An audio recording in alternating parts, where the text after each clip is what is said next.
That name is awful. My goodness, you had to win him back. Preview.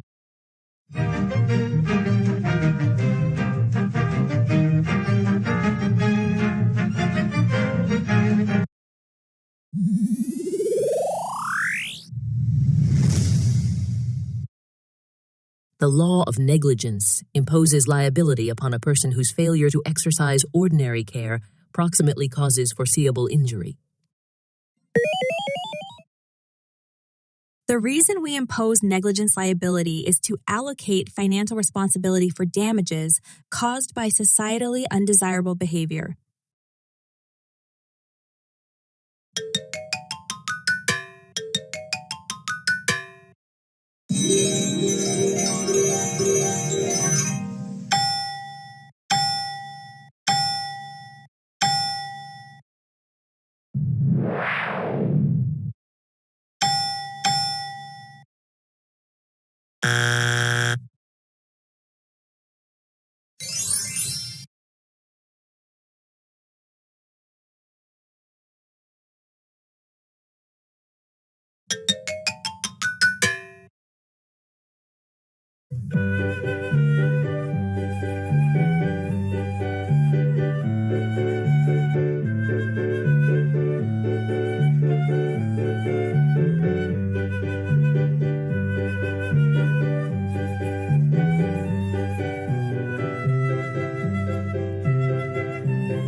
Justice Scalia has taught everybody how to do statutory interpretation differently. And I really do mean pretty much taught everybody. There's that classic phrase that we're all realists now. Well, I think we're all textualists now in a way that just, was not remotely true when Justice Scalia joined the bench.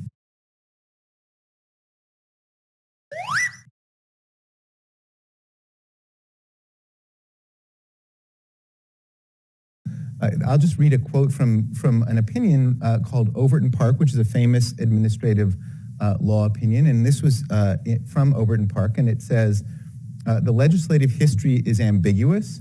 Because of this ambiguity, it is clear that we must look primarily to the statutes themselves to find legislative intent. Yeah, so that is exactly what that's such a great quote, because it expresses exactly this thing that I was trying to get at when I was talking about reading all these FOIA opinions, that's how the opinions read, right. Which is really quite, it's like, well, God, we can't make a sense out of this story. The legislative history is all over the place. Guess we'll have to look at the text, And I have this line that says, basically like an unclear legislative history, can't trump a clear statute, right? That's perverse. So I hope you won't mind saying it's one of my favorite opinions, and I actually have the line right here. Those of us who make use of legislative history believe that clear evidence of those congressional... of us who make use. That was probably put in so that Justice Scalia could join the opinion. And he did. Yeah. Believe that clear evidence of congressional intent may illuminate ambiguous text. We will not take the opposite tack of allowing ambiguous legislative history to muddy clear statutory language, right? So that's... Right.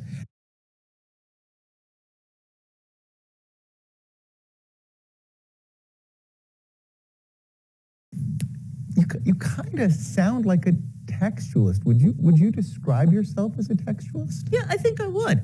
I think I'm pretty textualist. I'm very textualist in orientation. Now, I'll give you a couple of caveats to that, which I think honestly oughtn't to be caveats. I mean, it should be just things that people understand as part of the textualist enterprise. But because some people don't, I'll express them as caveats. And the first is that, I guess these are related, but is that to do textual interpretation is to look at a whole text, right? And I think everybody on the court says this, and we sometimes disagree about what this means and about the extent to do it, but I think everybody on the court recognizes that this is true, that even when the question is about what a single word means or what a single phrase means, that the way to figure out that question is not just to stare at that single word or phrase. You don't put blinders on. Sure. That when you do textualist interpretation,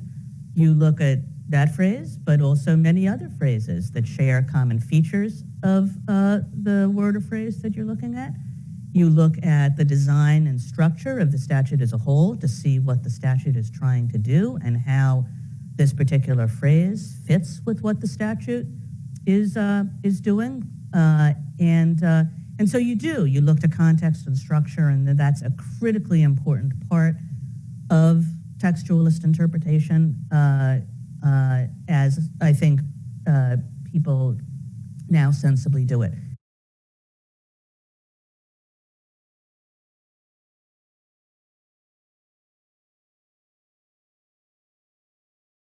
I like to think that that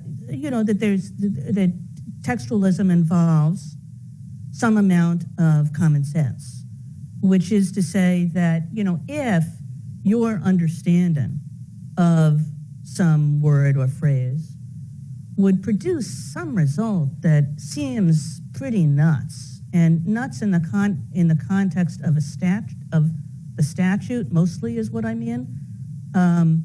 Then you should just ask yourself whether you're appropriately looking at the entire but Congress statute. does do.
Don't sit under the apple tree with anyone else but me.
That name is awful.